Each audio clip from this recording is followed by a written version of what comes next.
Seja bem-vindo ao treinamento básico de conectividade.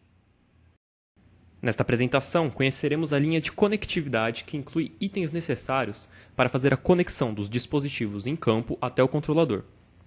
Isso inclui conectores, cabos, derivadores e até sistemas, como o WIS. O primeiro item de conectividade que abordaremos são os conectores. Os conectores são plugs que permitem conexão ou desconexão rápida dos dispositivos. Isto facilita a manutenção de máquinas, visto que diminui o tempo e esforço para a substituição de sensores e outros dispositivos. Neste caso, estes conectores não possuem o cabo integrado. Isto dá a vantagem do usuário montar o tipo de cabo com o tamanho que desejar, permitindo assim maior flexibilidade. Porém, também existe um risco maior de ocorrer erros na ligação elétrica. Os conectores possuem características próprias que devemos levar em consideração na hora da especificação. O primeiro ponto a verificar é o tipo de conector. Existem diversos tipos de conectores, sendo os mais comuns para sensores os conectores roscados M8 e M12.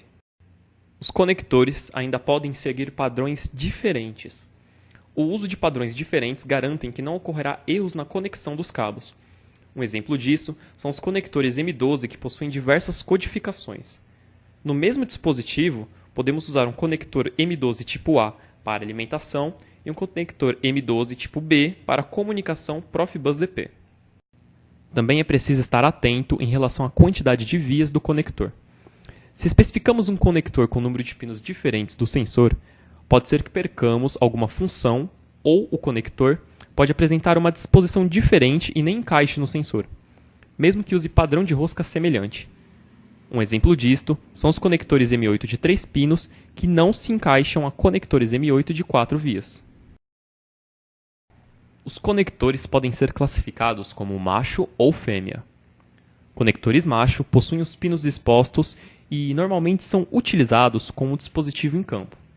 Já os conectores fêmea utilizam sockets para a ligação dos pinos do conector macho. O fato de usar sockets para conexão dificulta a ocorrência de curto-circuito, visto que os contatos ficam protegidos. Por isso, costuma-se utilizar no lado do controlador, em que há também a fonte de alimentação. Os conectores são classificados em reto, quando o cabo fica disposto no mesmo sentido que o conector, ou angular, que é quando o cabo é disposto perpendicularmente ao conector. Em casos em que possam ocorrer problemas de interferência eletromagnética, podemos utilizar conectores blindados para ajudar a manter a imunidade do cabo.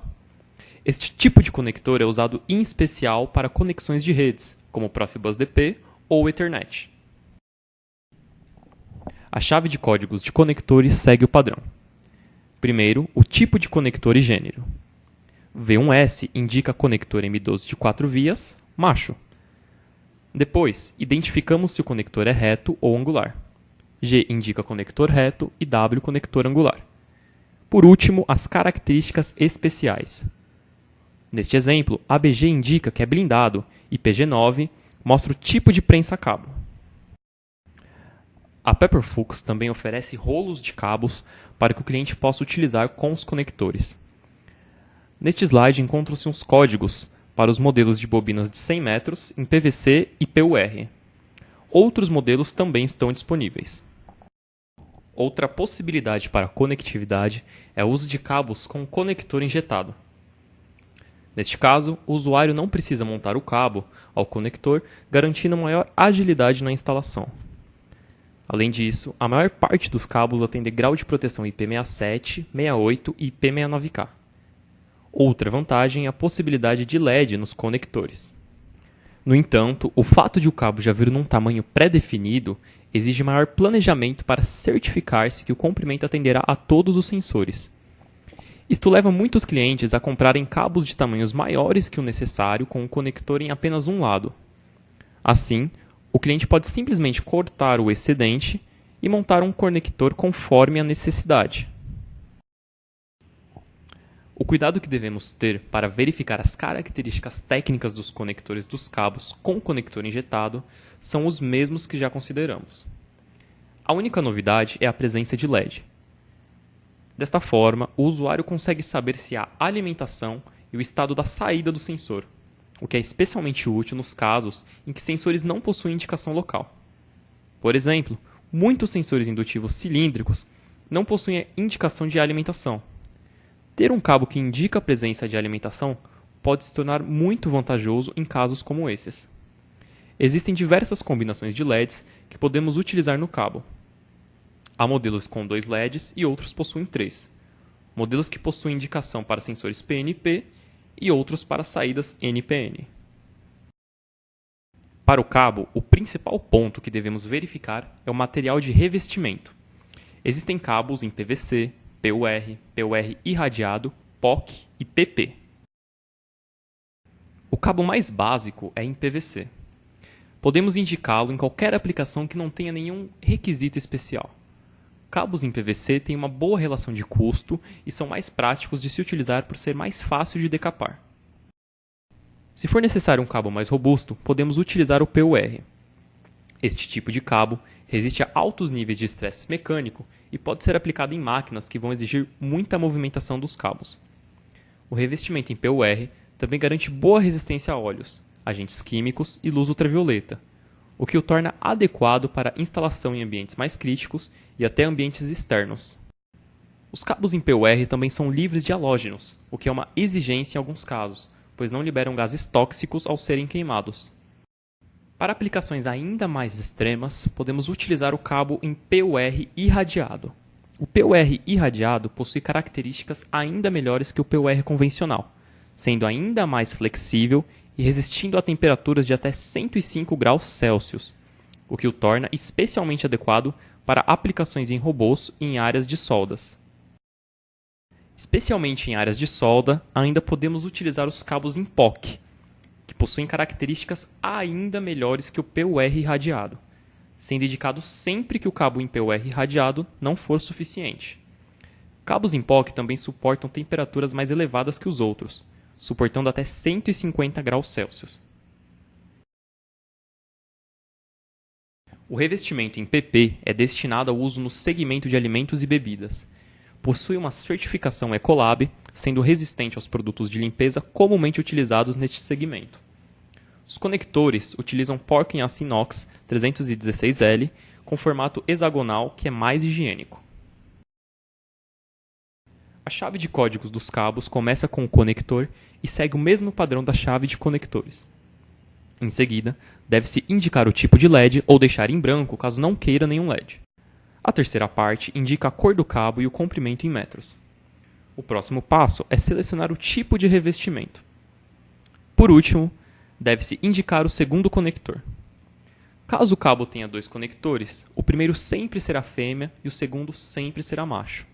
Neste caso, não é necessário adicionar a letra S para indicar o conector macho.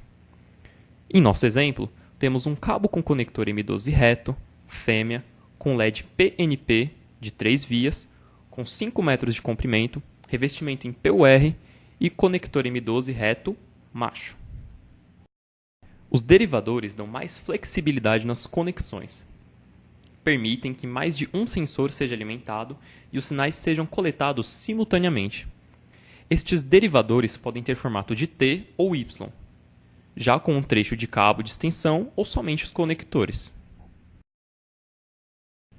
Os distribuidores facilitam a conexão de múltiplos sensores. Diversos sensores são conectados até os distribuidores e somente um cabo multivias é direcionado para o controlador, simplificando as conexões. Se utilizarmos em conjunto com os derivadores, podemos conectar até 16 sensores em um único distribuidor. A linha de conectividade também conta com conectores de painéis, adicionando flexibilidade à conexão de sensores a painéis ou caixas em campo. Estes conectores são instalados em um orifício na parede do painel e presos por uma contraporca, permitindo a conexão de elementos dentro e fora do painel e mantendo a praticidade da conexão que não teríamos com o uso de prensa-cabos. Um outro item disponível em nossa linha de produtos são cabos e conectores para válvulas. Estão disponíveis em diversos modelos e padrões, sendo que alguns modelos possuem LED de indicação e proteção elétrica. Para especificar estes últimos itens vistos, recomendamos que acesse nosso website www.pepper-fuchs.com.br, acesse a aba Produtos e conectividade. Lá encontrará disponível uma busca por atributos e catálogos gerais e específicos que auxiliarão na especificação. O sistema indutivo wireless, ou sistema WIS, permite a conexão de até 8 sensores em partes móveis de máquinas. O sistema envia alimentação e coleta os sinais dos sensores através de uma conexão indutiva sem fio de até 20 mm, permitindo que o sistema seja instalado em transportadores de peças, mesas rotativas ou indexadoras. Nesta aplicação, uma linha de soldagem de portas para automóveis robotizada utiliza o sistema WIS para alimentar remotamente os sensores instalados. Este sistema transmite energia por um circuito indutivo e também recebe o sinal remotamente dos sensores que alimenta. É composto por um módulo de interface primário em que é conectado em um indutor primário, que por sua vez comunica-se sem fio em uma distância de até 5 mm ao indutor secundário. Este indutor secundário é conectado a um bloco de junção que permite a entrada de até 8 sensores. Em geral, componentes responsáveis pela transmissão de energia e sinais para elementos de máquina em movimento podem ser substituídos pelo WIS.